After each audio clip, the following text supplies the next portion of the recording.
Welcome everyone. Welcome to our collaboration workshop between the Zone and the Center for Student Involvement iLead program.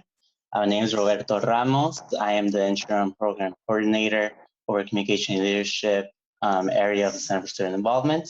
I am here with Sam, who is our graduate assistant in communication and leadership. If Sam would like to do a quick intro for themselves too. Yeah, of course. Thank you, Roberto. So hi, everyone. My name is Samantha Champy. My pronouns are she, her, and hers. And like Roberto said, I am the graduate assistant for communication and leadership. And today I will be helping out with the iLead virtual stamps. And so thank you all for being here today. Please stay for the entire time for the workshop, please. And in the last 5 to 10 minutes, we'll go ahead and inform you of how to receive your virtual stamp.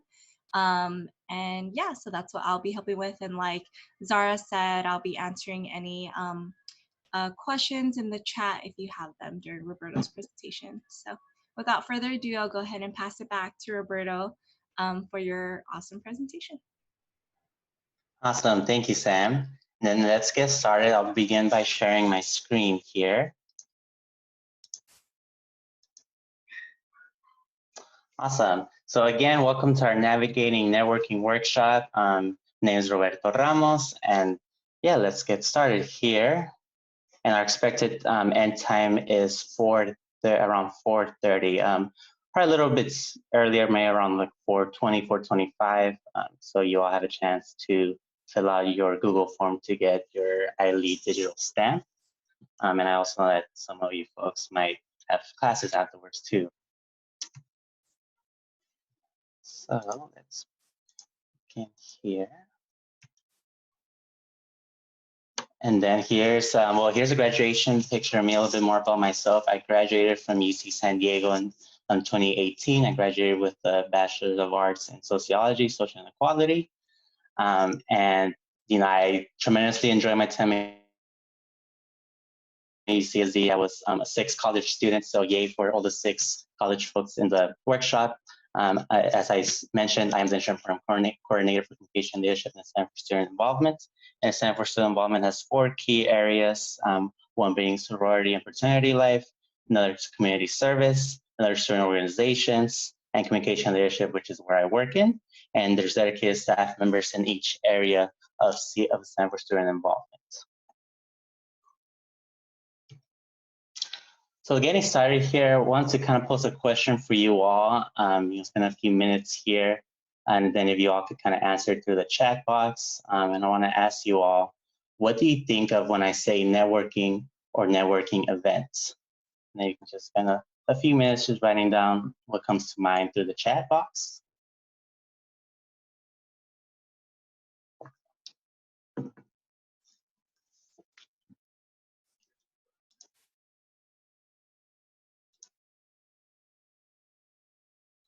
Let's see.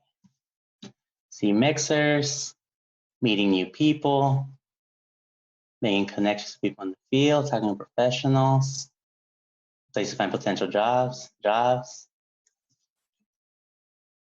to know what others have similar interests, connecting on professionals. I see a lot of common trends, which is good.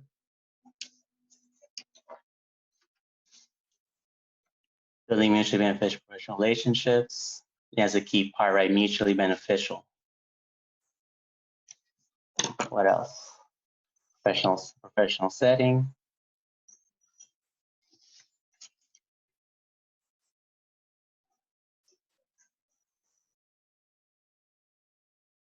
Let's get a few more folks. Thoughts that come to mind. Respectfully communicating. Yes.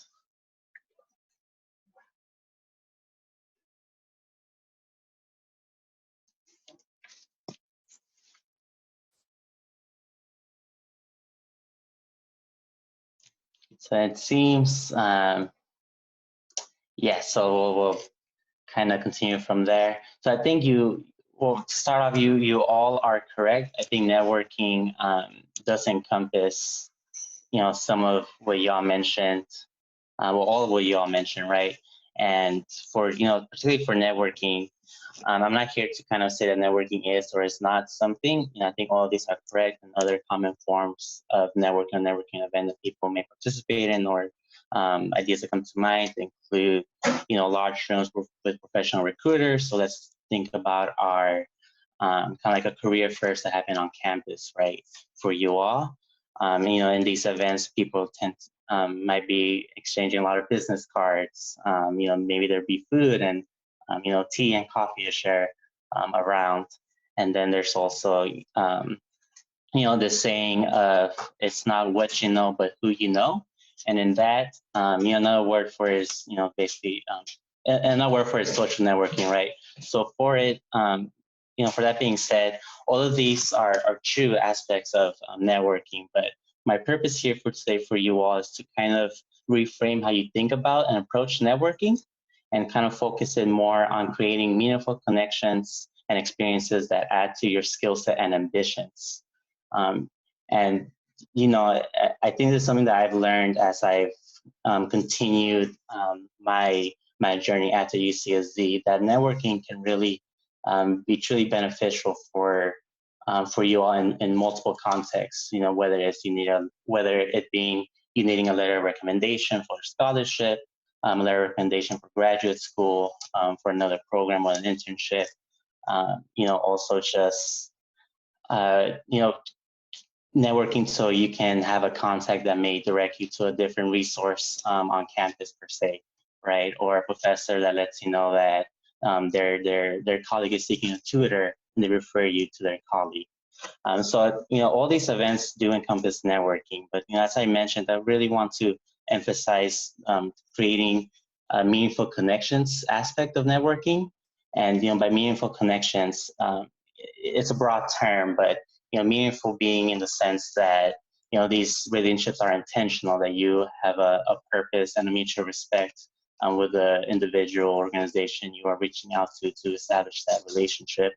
And the second part of what I mentioned, adding these experiences that add to your skills and ambitions, these experiences of meeting new folks throughout UCSD, whether staff or faculty, they ultimately will help you in just developing your ambitions by kind of allowing you to think of what you can do in your field of interest, right? What is this professor, what is the staff member doing with their work that you can kind of borrow or take inspiration from, and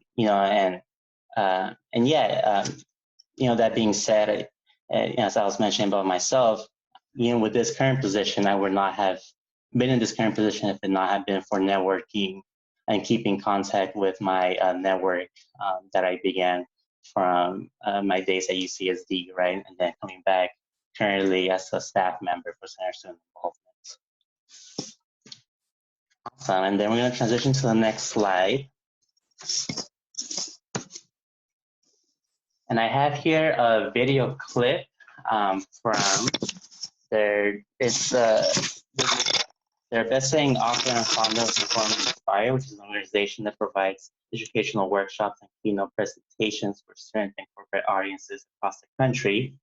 And we're going to show this clip out of their TED Talk. We're going to see around 5 minutes. It's a relatively short TED Talk, but we're going to transition and watch the clip from their video. So let me just quickly begin it and then share my screen.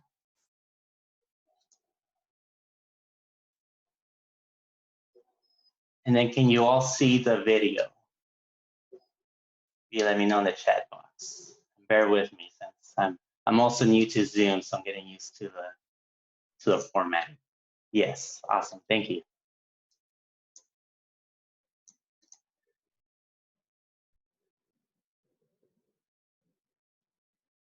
And then can you all hear the video as well? And I just paused it, but were you able to hear that for a few seconds? No audio, okay. Let's see. I'm going to disconnect my Bluetooth AirPod. It might be because of that. So just 1 second, folks.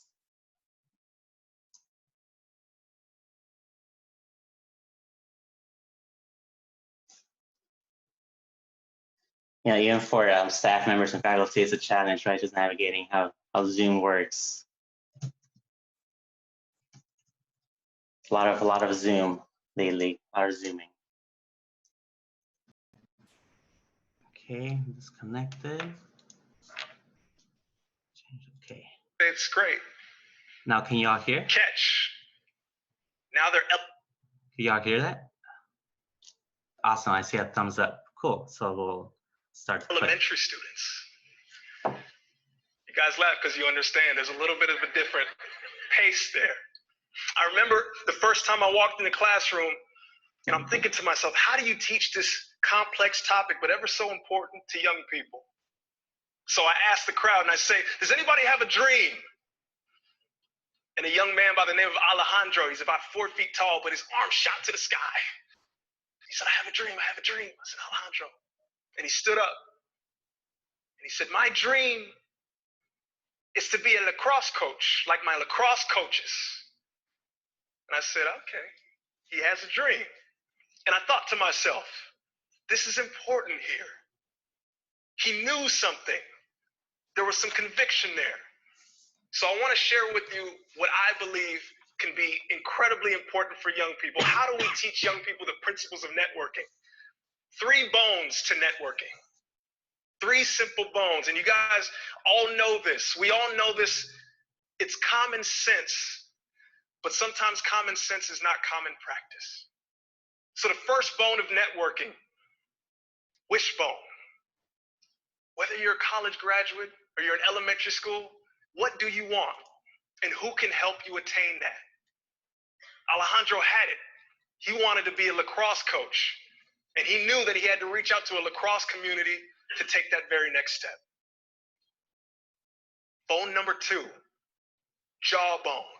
Now there's 2 components to a jawbone: competency and humility. Competency and humility. Competency. Do you know what you're talking about? Have you done your research?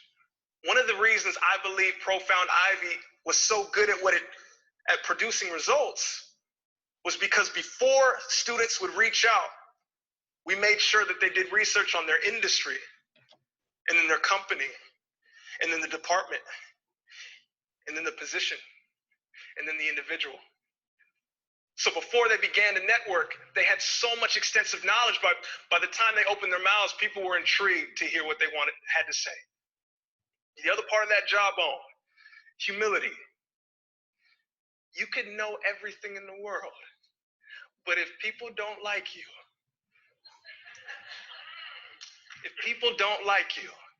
they will not help you. One simple part of humility is this, and I'm wearing his shoes. These are Gary Vee shoes, and he has his principle that he says, and it's 51-49. Whenever we make a relationship and we're trying to connect with someone, it's usually 50-50. But in networking, if we can learn how to be the 51, if we can learn how to give more, if every time we reach out to someone, we can look and say, what is it that they're looking for and how can I help? It puts us in a position to succeed. And last but not least, my favorite, the last bone that we need to network is the backbone. Persist, persist, persist. The most common word in networking is the word no. You'll hear it over and over again. I like to tell students this story, and I'll tell it to you the same way. I wanted to become an author. I had no idea how to begin. Very simple formula, and I wanted to follow my own advice. I wanted to reach out to 10 authors who wrote in the particular area that I wanted to write in. I read 10 of their books. At the end of their book, I saw their email. I reached out to the 10 authors. Of the 10 authors I reached out to, 2 replied to me. Of the 2 that got back to me, 1 responded, and he was a best-selling author, and I'm so excited, and I opened the email, and it says, good luck. But there was one guy, a guy by the name of Adam, someone who I still talk to this day. Adam called me. Adam spoke to me on the phone for 3 hours. Adam taught me how to market a book, how to publish a book, how to write chapter by chapter. And at the end of our call, Adam told me, call me when you finish chapter 1. Powerful. Powerful. Through networking. That was my passion to become an author, and networking got me there. The reason why I believe these 3 bones to networking is so crucial in today's world is because young people have to understand this is a skill set. I envision a time where networking is taught just like math, just like reading, just like writing. Because in the 21st century, I truly believe that networking is the currency of our age today. And in the Awesome. Well, that was that clip. Again, their TED Talk is available, and feel free to search up and watch the remainder of the video. And then we're going to discuss some of those key points they pointed out. Let's see. Let me just go back to the slide. PowerPoint. Awesome. So those are the I Googled a couple of wishbones. I didn't realize what a wishbone was until I saw it. I'm like, oh, that's a wishbone. So those are the 3 bones that they mentioned: the wishbone, the jawbone, and the backbone. And I wanted to kind of ask what you all kind of think about their approach to networking. Let's see, you can use the chat box.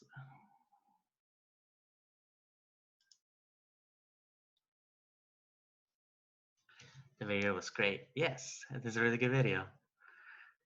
And where are other folks' kind of initial thoughts, feelings about the clip? It's a ton of work and takes a lot of time. It can, yeah.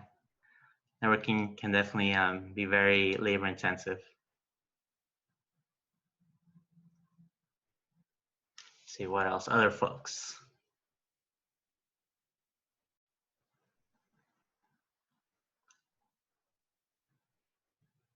You need to be sure what you're doing.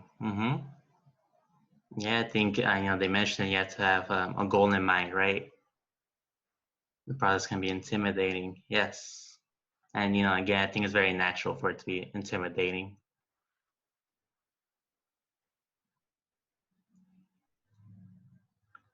Like how passionate he was about networking makes him believe that it is very essential. Yes, there needs a lot of determination. Nice. Yeah, well, no, definitely. I thank you for the folks that gave some feedback. I agree that networking can be very intimidating, right? But it's also very it's very possible, and it's a skill set that you all, as you see, as these students have been already doing in your classes and your other extracurricular activities. Skill never saw like that. Yeah, and that you all have been developing that skill throughout your time at UCSD, and even before then, and you will continue to develop it afterwards, right? So kind of going off those ideas of the bone, the wishbone and identifying goals, kind of relating it back to your own experiences at UCSD. How does it look like to identify goals as a student, right? As an undergraduate or as a graduate student at UCSD? I believe seeking out the appropriate programs and resources, such as the Zone, which provide wonderful workshops like this one, right? Or Never Student Involvement, which also provides amazing workshops through our ILE program, and departments that you are passionate about. For example, as a sociology student, I was very passionate about learning more about social inequities in education, so I reached out to, I Googled the education studies department at UCSD, and I reached out to a professor there. And I just chatted about some of the educational inequalities that I saw in my neighborhood growing up, right? So, identifying goals can be challenging at UCSD, since there's definitely a plethora of resources and opportunities available for you all, and sometimes it can be a sense of information overload. But I think if you all can, just take the time to really think about what you're passionate about, what you really believe in, and that can be whatever it may be. It's totally up to you. a strong word of advice I like to give, my students is that, no one can take your experiences away from you, and no one can necessarily invalidate those experiences, right? So whatever goals you may have, whether it's medical school, whether it's, student affairs, or, the list is endless, A through Z. It's your own experience, and I think if you all can kind of, hold on to that affirmation, and seek out the appropriate resources on campus that tie into those goals, and what you're passionate about and interested in. I think that's a big and a huge step for identifying those goals and sticking to them, and kind of jumping into the job on the competency side about knowing what you're talking about. I think that is a big key, right? When we're out in our classes, when we're out speaking with our professors or our TAs, we want we want to know what we're necessarily talking about. We want to know that we're informed on the topic, that we're passionate about. The more informed we are, the better. The more we can bring to the table, but also the more we can teach others that we are engaging with. And that being said, I think for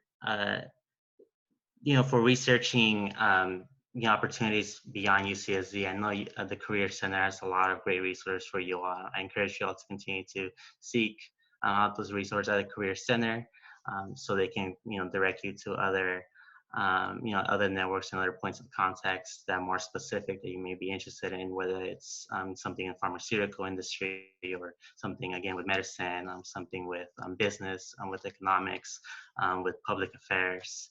The list is again very the list is endless, and I hope that you all can take advantage of those resources that are available to you all now.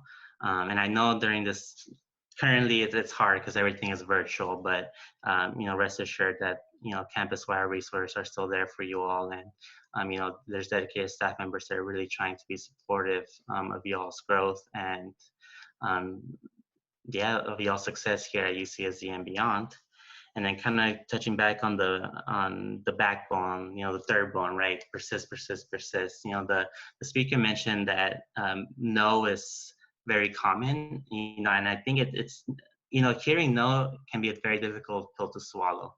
I know from my own personal experiences, whether it's interviewing for different jobs, or even even in dating, right? In another context, no can be a tough pill to swallow, but it's part of life. And I think when it comes to networking, it's very natural that not everyone you try to reach out to, let's say a certain professor might be open to speaking with you about what you want to talk about, right? Maybe have y'all ever been, in the office hours of the professor who's maybe not necessarily answering your questions, but more so talking about them and their own research, right? So maybe that's not necessarily the network that you want to open up and maintain, but I think it's really, really important for you all to kind of be able to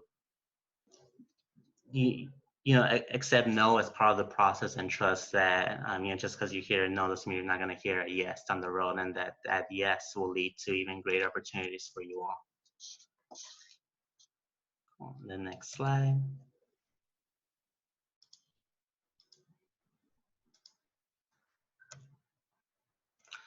Cool, and then kind of transitioning here.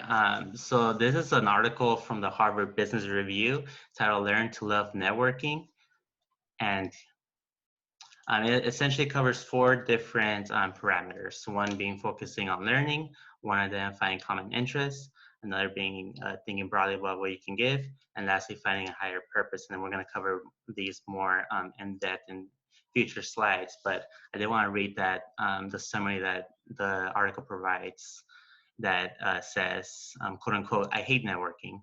It's a familiar refrain, but in today's world, networking is a necessity. Unfortunately, an aversion to it can be overcome. Drawing on laboratory experiments and on studies at a large law firm, the authors identify 4 strategies, which I just mentioned right now." And I bring this up because networking, again, some of you all mentioned in the chat box, it can be very daunting, it can be very draining, and it can be very intense in the sense that you all are putting yourselves out there, you all spending energy to reach out to different, different staff members or faculty members on campus, or different contacts in different businesses that may be affiliated with your student org, for example. And it's, and that daunting aspect can be, draining and challenging. And, as I mentioned right when we started presentation, I would like for y'all to, so reflect and, reframe networking as something that can be very powerful and positive in y'all's experience here at UCSD and beyond. And, reframe it from, as a, reframe it from seeing it as a burden, like, oh, like, dang, I have to network, I have to do this. It's like another thing to do on my never-ending to-do list. From that to like, hey, I get to network with, Professor Xavier at the, at the mutant school of talented individuals. I'm blanking on the X-Men school, what it's called, but reframing it to seeing like as an opportunity that you're able to meet someone that can definitely help you, and that you can also help them in their own knowledge and growth as well. And that it all takes time, and it's it's not easy in itself, but just keeping that in mind. Next slide. So step one, focus on learning. So what do you mean by focus on learning? So I was covering this right now, and, next to, the step, there's a cognitive triangle, which is brought from the cognitive behavioral therapy theory, which essentially says that our thoughts, no, scratch that, that our feelings impact our thoughts impact our behavior impact our feelings, and so forth. Why I'm bringing this up? So as I was saying, sometimes people, when they think about networking, they can see it as a very challenging and daunting task, and they can see it as something that makes them very uncomfortable, and maybe not necessarily open to it, right? But with this feeling, I'm gonna take it as a scenario. Let's say you are at a networking event, right, on campus on a career fair, and you feel really overwhelmed, you feel really anxious, like, oh, I don't know which booth to go to. I don't know if I'm qualified. Like, there's, all these people. Maybe they're smarter than me. Maybe they have like more experience than me. So forth, so forth. So this anxiety is feeling all those negative thoughts of, I shouldn't even try talking to them because I don't know if they'll even listen to me, or if they'll keep my business card, for example, right? And those thoughts will translate into that behavior of not even attempting to reach out to the contact person at a career fair. And and in that moment, it's losing opportunities to what could have been. And the focusing on learning piece, it's important because then we want to kind of reframe our cognitive thinking, our cognition, to feeling like, okay, so I feel anxious, but it's okay because I'm anxious because this is a great opportunity and I want to do well. And then reframing the thoughts into like, okay, I'm going to meet with this person, I'm gonna wait in line, and I'm going to introduce myself, give my my little spiel about what I'm passionate about and why I'm interested in that position or in that company, in that organization, etc. And then from reframing it to that thought process of going in there and seeing it as a learning opportunity, then it impacts your behavior because you end up doing it, and it turns out that that person became a good network for you, and that person provided a good contact, a good reference point for you to follow up on, right? So I hope you all are able to kind of see that, how reframing our thinking about networking, accepting that anxiety and negative feelings are real, and they're part of our daily lives because we're human, right? But we want to really take ownership of our own thoughts and let negative thoughts kind of pass on by, and let switch that thinking to seeing things as seeing networking as a learning opportunity, and seeing it as a chance to really just benefit ourselves and our goals and our ambitions that we have, and knowing that we may hear no, and that's okay to hear no. And again, no is a very natural part of the human experience. And I did want to ask, are there any thoughts kind of on this slide on focusing on learning, on reframing networking to a more positive light? So any thoughts from you all about this? Y'all can write in the chat box, please.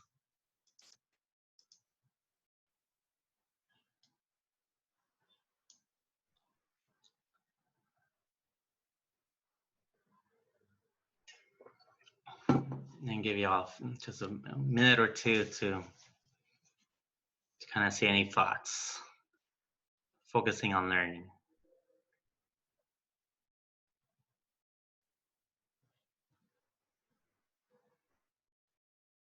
It's no rush. No rush at all.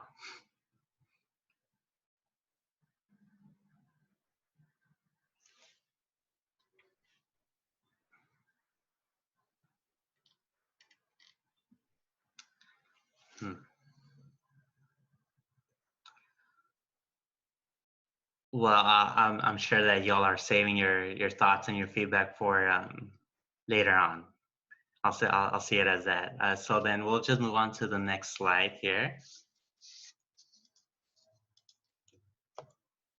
So step 2, identifying common interests. Now in the article, they describe how, in kind of digging deeper into identifying common interests and applying this to networking. So when you're networking, you do want to network with people that have, common goals and ambitions as you do. Let's say, for example, you are in a student org, and in a student org, you do advocacy work for undocumented student populations, right? So you're in a student org, and you're advocating for this population, and then you meet another individual who's, let's say, who works in a nonprofit in San Diego, right? That also serves unpopular populations in San Diego County. So let's say you meet with them, and then you kind of start to discuss, what you're passionate about, and kind of discussing the current situation with our undocumented folks here in our area and in this country, right? So in that sense, you are identifying those common interests and those common passions that you share with that individual, and you're chatting, you're discussing, and you're really digging deep into what you both are passionate about. And those common interests, you find that you both want have a goal for more access to resources for undocumented students at UCSD. So in that, then you met this individual, and then you continue to contact information, and then you realize that you both have the same goal. And then it turns out that, let's say, a few months later, your student org is working with the nonprofit that individual works in, and now your student org is able to provide additional resources for undocumented students at UCSD. So, I say that example because it's, again, it's important to see how, when you're networking, you really want to network with individuals that do have those common interests and ambitions as you all. And in that commonality, they're able to find these common goals and work towards these common goals in a mutual capacity, right? And we heard the speaker mention in the video that ideally you do want to be able to be very helpful and open and honest with that, with your networks and with that individual, right? So you want to be able to, be, clear and open to communicate, and really be supportive and helpful with them. Another saying that that comes to mind right now is, I scratch your back, you scratch my back, type of thing, right? So in this mutual, finding these common interests, you get this mutual understanding that you all have these goals, and that you all want to achieve these goals and work towards these goals. And how can I help you achieve your goals, which in turn will help me achieve my goals, because because you all share that common purpose. I hope that makes sense. Are there any thoughts about this slide? We're kind of identifying common interest with folks you're networking with. Any thoughts you'd like to share on the chat box? Just give folks a minute here.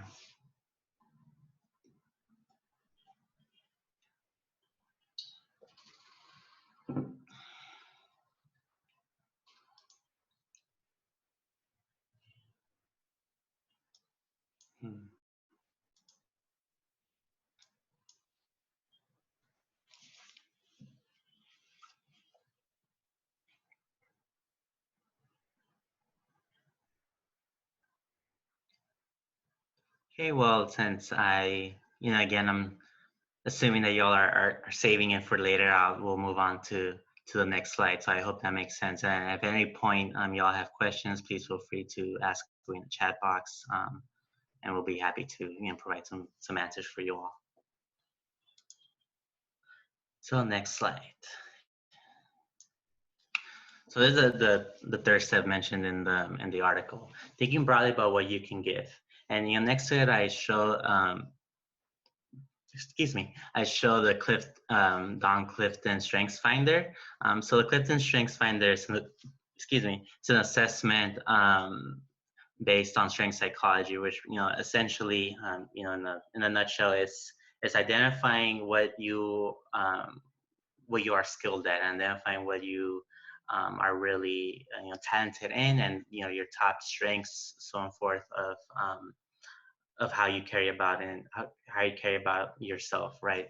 An example of this is that one of my top strengths, because Clifton Strengths Finder is an assessment that you can take online, kind of like a personality test, like an IQ test in a way. Not necessarily. So, one of my top strengths is positivity. And, in Strengths Finder, positivity is described as someone that, is very positive. I tend to be very upbeat and optimistic, right? And that's one of my top strengths. And, when I think about positivity as a strength and about what I can give, I'm kind of taking back, using myself as an example, using this strength of positivity. That's how I approach my own work with my own students, right? I always try to be, welcome them into my office with, a bright smile, just, be upbeat and affirming, and, really bring that positivity to, my colleagues, and, just try to be, just try to be myself, because that's what I'm naturally good at, right? Just being a positive, optimistic person.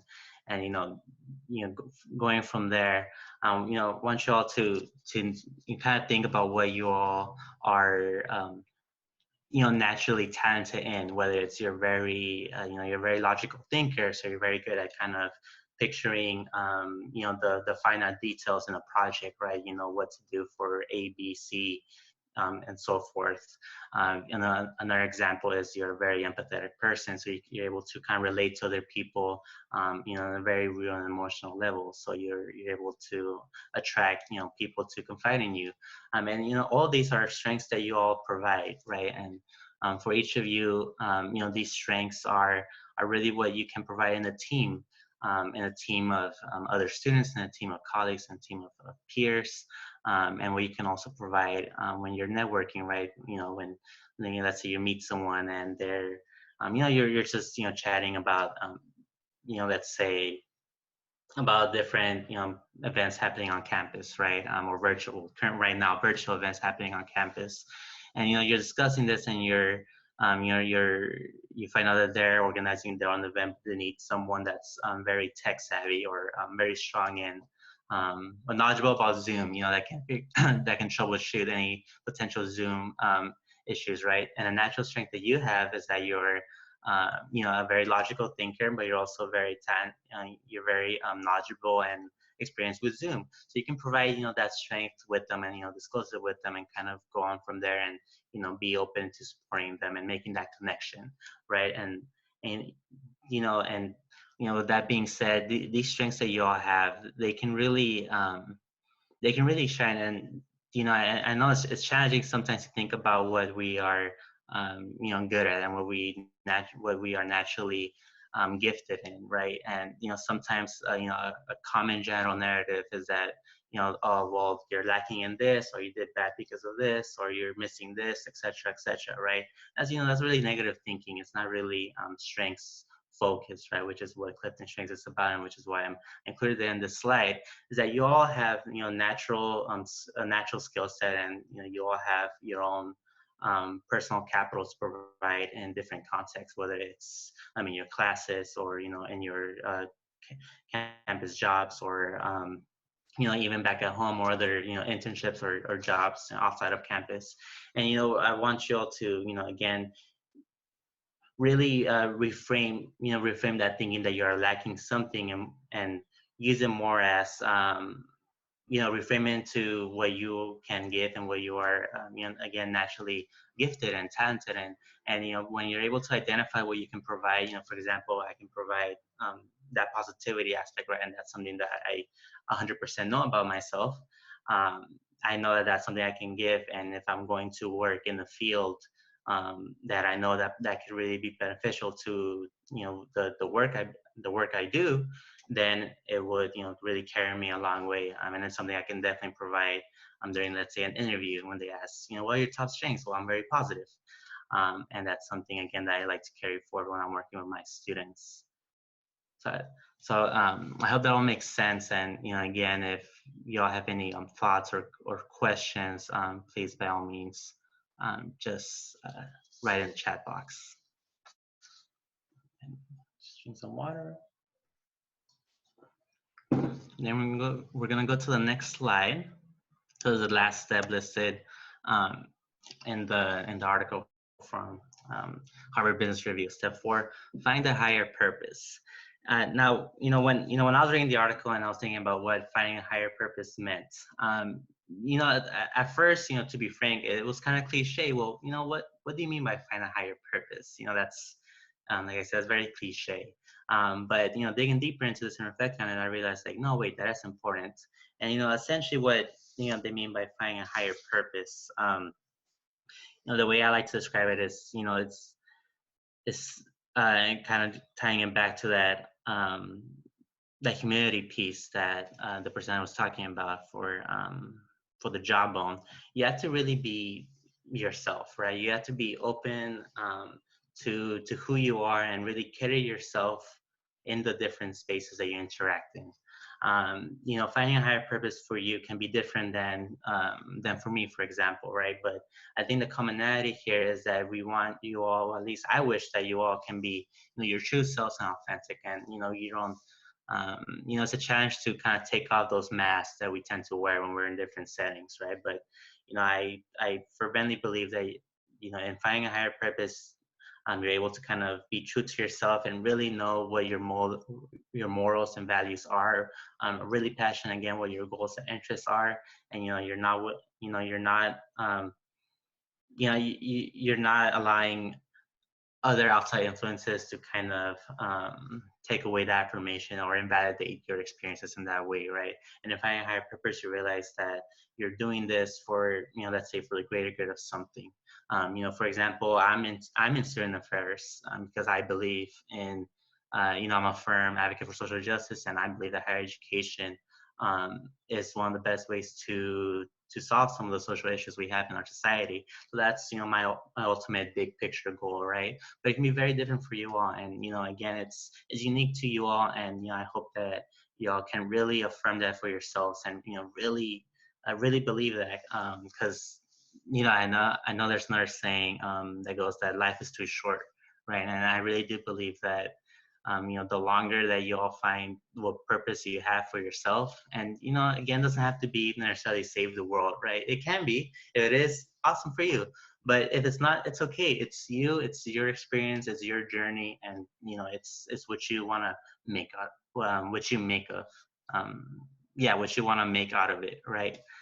So I think, that's a very important thing to remember ultimately when we're navigating, no pun intended, but we're navigating networking and navigating, campus life and seeing who do we want to reach out to. Are these people passionate about the same topics I'm passionate about? Are they not? Are they conflicting? If they are, then is there like a middle ground that we can kind of learn from each other?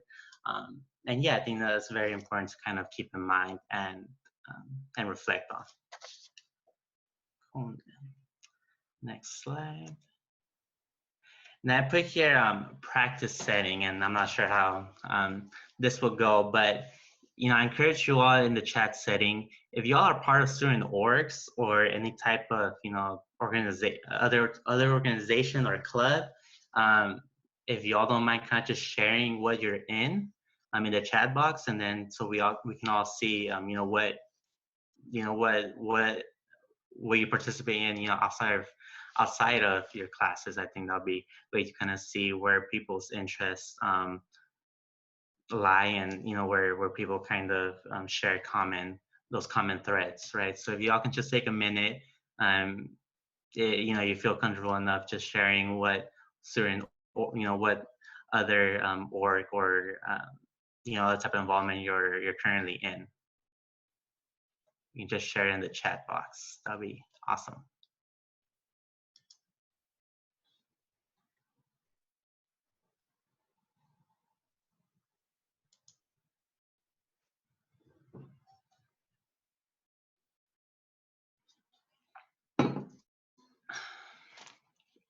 you could be a part of the zone, right? You could be using the zone's resources quite frequently, and that's something you're involved in. Part of ILE, something you're involved in, familiar with, you know, CSI staff. Okay, folks.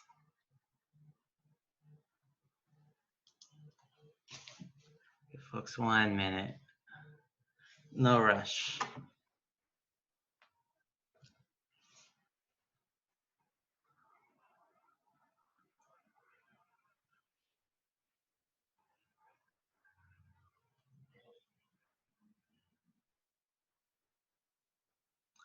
Well, I'm going to, again, assume that y'all are waiting for the end, or, you know, maybe none of, maybe, you know, again, maybe none of you are involved in a current student org, right? Or any other type of involvement, or even, you know, student, I mean, you know, yeah, other type of involvement, right? And, you know, that's totally okay too. Let's move on to the next slide. Roberto, are you able to see the comments? I am not able to, no, they're not. Okay. Students are putting that they're a part of CalPERG, also in a pre-optometry club called Insight. Another student wrote ISPE. Oh yeah, I see it. Oh, it was hidden. Thank you, Sam. Oh, Yeah. sorry, y'all. I didn't realize. I didn't realize it was hidden. Oh, awesome. Thank you, Sam. See, again, Zoom. It's it's not that straightforward like FaceTime, right? Let's see. CalPERG. Awesome. ISPE, P-Hub, Pre-Farm Society, WAMI, Women and Minorities in Economics. Awesome. Econ major. Someone's not involved in anything, that's totally okay too. Glamour Gals. Glamour Gals is awesome. Provide ongoing companionship and complimentary beauty makeovers to women living in senior homes. Nice. Now on an Oregon campus, but I work at the undocumented student resource center on campus. Awesome. Well, thanks for sharing, everyone. You know, I list this as practice, right? Because I also want to, you know, give you all opportunity. I know we're kind of running short on time, but if you all want to kind of drop in your LinkedIn profile in the chat box, so, you know, folks, so you all can connect and, you know, connect in that way, and, you know, perhaps say like, hey, you know, I will send the Navigating Networking Zoom workshop, and I'm interested in your org. How can I be involved, right? So I want to give you all kind of like a minute if anyone is open to provide that information, or the type of, you know, let's use the email, for example. But, you know, again, if you're comfortable doing so, if not, it's totally okay too.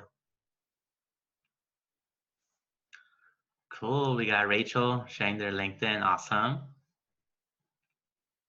Carson. Awesome. Well, thanks y'all too.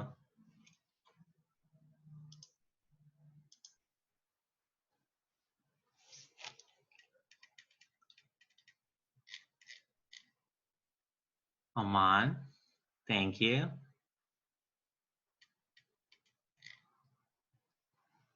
Yeah, I know we didn't cover LinkedIn, or we're not covering LinkedIn, let's say in deep detail in this workshop, but I know it's a great resource as well, and that even I have to work on it too.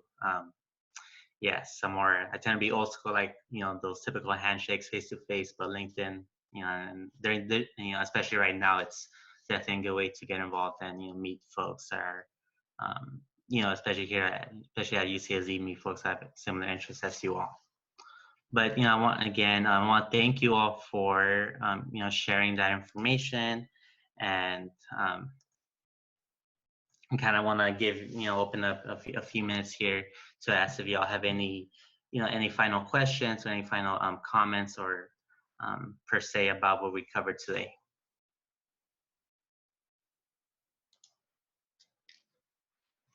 Hello?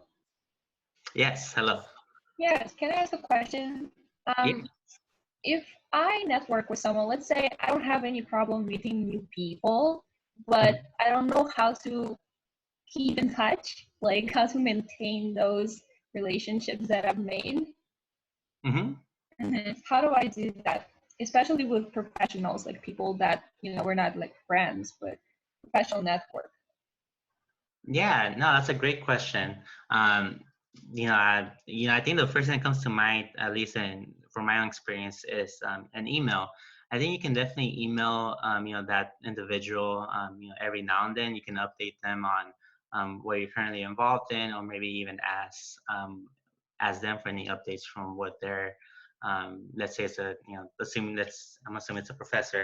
Let's say it's professor, ask about, how their research is going, kind of keeping, showing your interest for them, but also sharing some of, some of your accomplishments that you've had since you last spoke with them. In terms of how often you can do that, I think it depends on an individual. I tend to send emails, every few months to certain folks. To other folks, I send an email multiple times a month, right?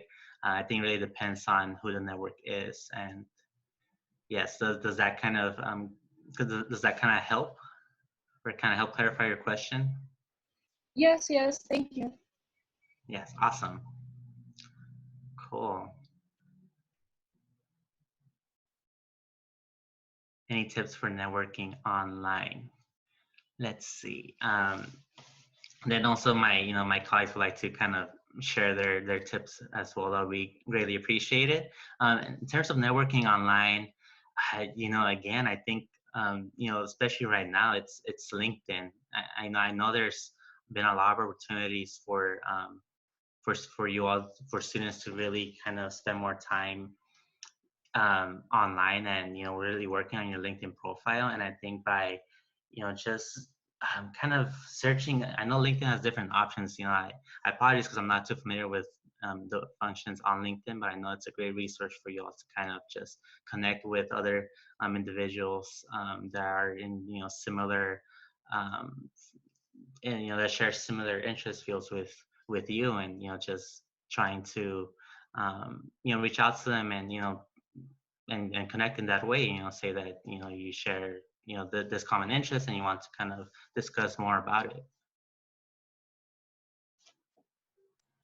Yeah, just to piggyback off of what Roberto was saying, I would continue to add, I think at this time going on LinkedIn and looking up, possible future employers, seeing what, they've done, seeing what they have in their bio. And I don't think that it hurts to reach out, send them a message and just, introduce yourself, tell them about your passions and, why you're connecting. And you'd be surprised, I think that student affairs professionals, or, any professionals in general, I think are more than open and willing to chat, especially right now, that we're all home. I would also say Facebook, a lot of people are accessible through Facebook, and that's, public means. So if they keep their, account public, then you can see it.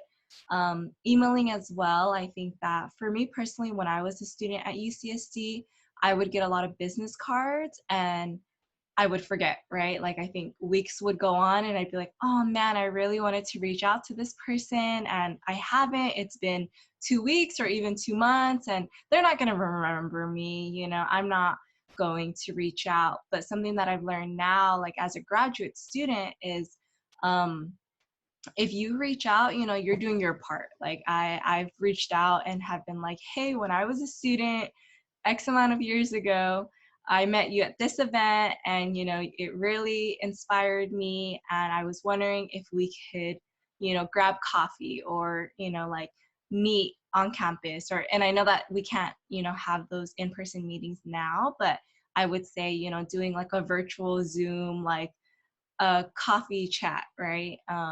And so those are some things that I would recommend in terms of networking online.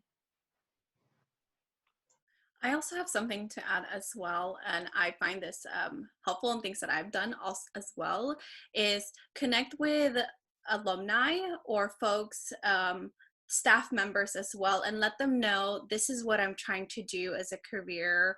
Do you know anyone that you can get me connected with?